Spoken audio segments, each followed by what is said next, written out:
Bonjour à tous, on se retrouve pour la guidance de la semaine du 24 novembre, dernière semaine du mois. On vient de passer une nouvelle lune en Scorpion qui était pas mal, bien puissante, qui nous a vraiment bien fait comprendre ce que l'on devait débloquer ou encore libérer.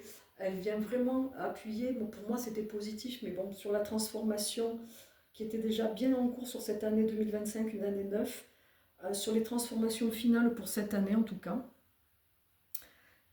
Sur les leçons comprises, sur les transformations. On est vraiment sur une fin d'année de renaissance profonde. On va rentrer dans le signe du Sagittaire, je crois que c'est le 23, il me semble, si je ne me trompe pas, on sort du Scorpion pour aller dans le Sagittaire qui est un signe de feu, qui est dans l'optimisme, c'est un voyageur, c'est un signe très positif, enfin en tout cas qui a toujours la pensée de ça va bien se passer, qui voit toujours le verre à moitié plein. Donc on va profiter de cette énergie qui va apporter encore plus de soleil et de lumière à l'intérieur de nous tous. J'ai choisi l'oracle Akasha pour les énergies de cette semaine. On va voir, on va prendre 3 cartes. Alors je ne fais pas de tirage à choix cette fois, juste on va regarder les énergies qui ressortent. Qu'est-ce qu'on nous conseille? Je rappelle que les tirages sont collectifs, donc ils ne vont pas forcément parler à tout le monde. Ça peut vous parler maintenant, ça peut vous parler par rapport à votre passé ou par rapport à dans 3 mois, ce que vous allez vivre. Mais en tout cas, prenez ce qui résonne, accueillez. Comme d'habitude, on nous parle d'ouverture du cœur. J'aime beaucoup. En tant qu'elle n'était pas sortie. Celle-là, on l'aime pas, mais quand elle sort, elle est d'ailleurs sortie, il n'y a pas, je me demande si elle n'est pas sortie la semaine dernière, justement. Donc ça insiste lourdement quand même. Et le scorpion, tout ce qui est phénix, scorpion et renaissance, et on nous parle de trahison, ça vient vraiment appuyer sur les choix aussi, les choix qui nous apportent des enseignements. Donc là, on va commencer par celle-là. Pour les personnes qui n'auraient pas compris que la direction vers laquelle vous allez, malgré qu'on vous ait mis des signes, des synchronicités, que vous sentiez que c'est peut-être pas ça, mais que vous y allez quand même.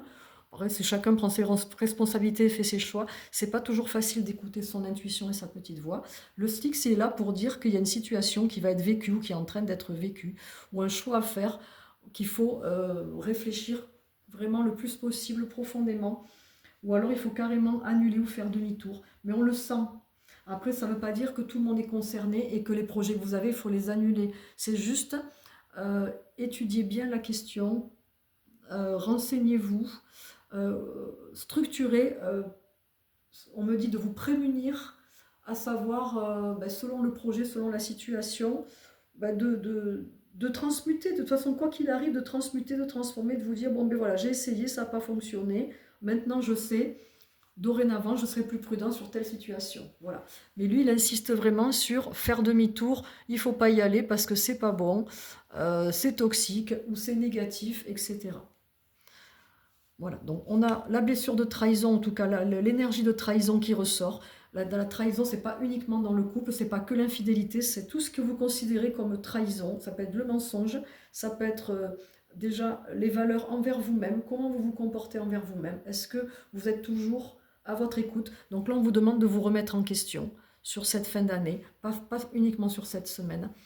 Concernant cette énergie, qui est une énergie, la carte 22, le 22 c'est les bâtisseurs, hein, c'est bâtisseurs spirituels, sont les personnes qui ont la capacité à créer, à bâtir des projets ou des situations, en tout cas des choses très puissantes et très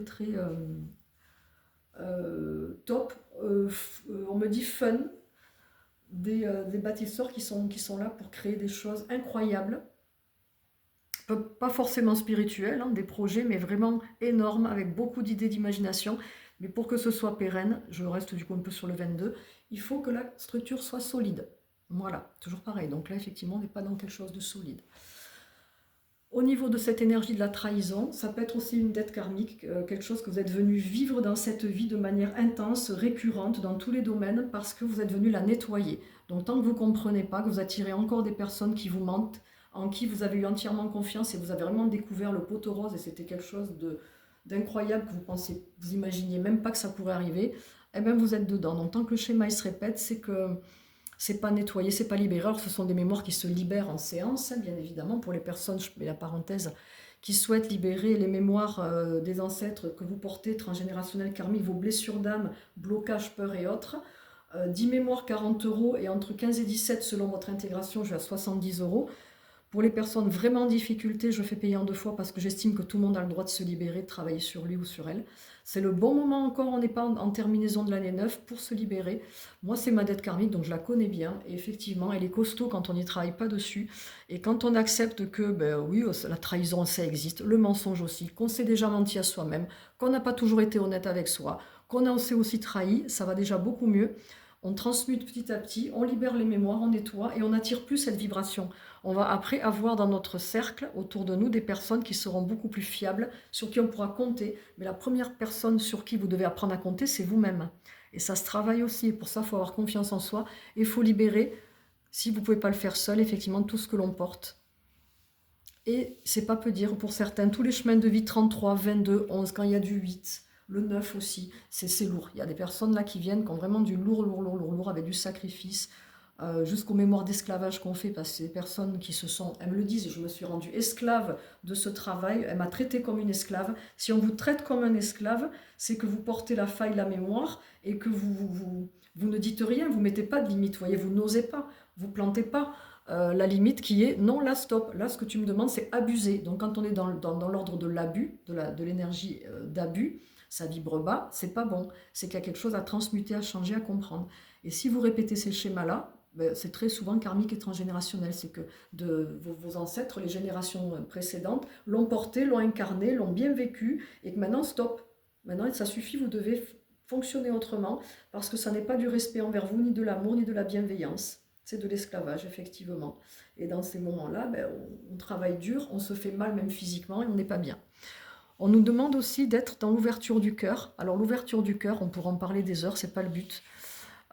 Ça peut être très difficile quand on a été trahi justement, quand on a souffert. Ouvrir l'ouverture du cœur, c'est aussi voir, moi c'est comme ça que je l'entends, où vous en êtes de l'acceptation, du pardon, de la gratitude, d'assumer vos actes, vos choix, de vous dire ok j'ai attiré X personnes toxiques dans ma vie, mais comment je suis vis-à-vis de moi? Est-ce que je me traite bien?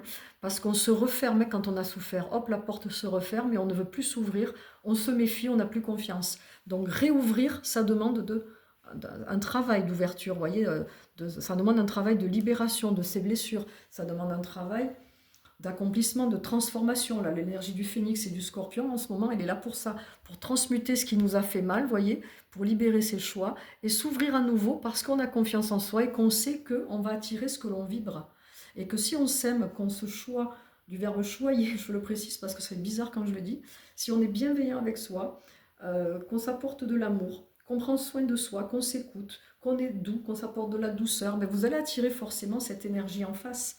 Alors que si vous vous sacrifiez, que vous ne vous écoutez pas et que vous vous maltraitez, ben forcément vous allez attirer cette énergie-là en face aussi. Donc ça c'est important, cette ouverture du cœur pour se réaligner âme, corps, esprit, pour équilibrer le yin, le yang, vos deux polarités féminines et masculines, pour être de plus en plus à nouveau aligné, ancré, on me dit connecté.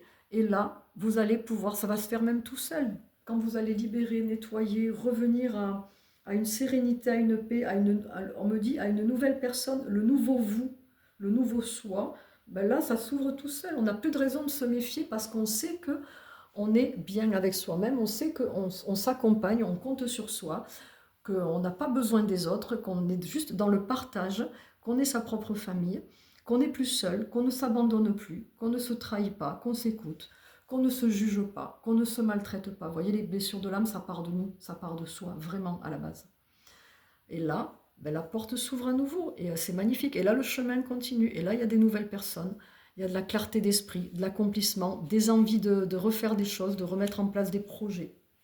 Voilà pour cette semaine, donc c'est très très très parlant, en tout cas moi je sais que personnellement pour cette fin novembre et on va tranquillement vers cette fin d'année, vers le 12e mois de l'année.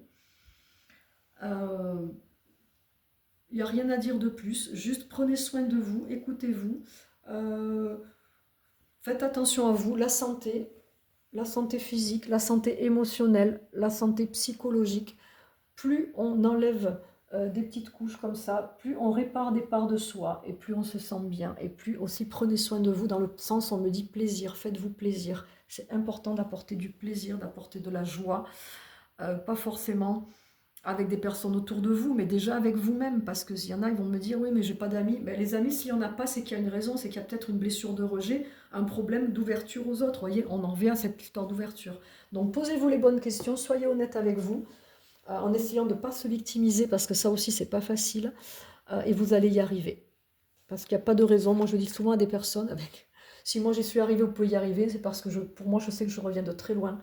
Je vous parle encore des lives, je vais reprendre les lives à thème, j'essaierai aussi le soir, parce que là, c'est au niveau karmique, j'ai énormément délesté, donc ça va de mieux en mieux, puisque moi aussi ma santé a été touchée, hein. Pendant 10 ans, j'ai quand même été claustrophobe, agoraphobe, je le dis des fois, j'ai beaucoup souffert de cette pathologie, je m'y suis adaptée, j'ai quand même pu pérenniser avec ma société depuis 7 ans et demi, donc c'est une fierté. Donc si j'y suis arrivée, vous pouvez y arriver, quand on veut, on peut, mais c'est pas toujours facile. Il faut s'accrocher, avoir du courage, surmonter et puis se faire aider si besoin aussi. Voilà, voilà, voilà. Et je suis ravie de vous partager de temps en temps des petits bouts de mon cheminement et de mes transformations. Et je passe en année 1 cette semaine, justement, mercredi. Et ça va me faire un grand bien parce que c'est ce cycle de 9 ans, je m'en rappellerai toute ma vie. Et l'année 2025, l'année 9, a été la plus compliquée, mais à la fois la plus belle. Voilà. Il faut vraiment de l'inconfort pour aller après vers quelque chose de confortable et de léger. Accepter, ne pas en avoir peur. C'est pas évident, mais on peut y arriver. Voilà, j'insiste un peu, c'est pour vous donner du courage et que vous gardiez la foi. Je vous embrasse et je vous dis à très vite.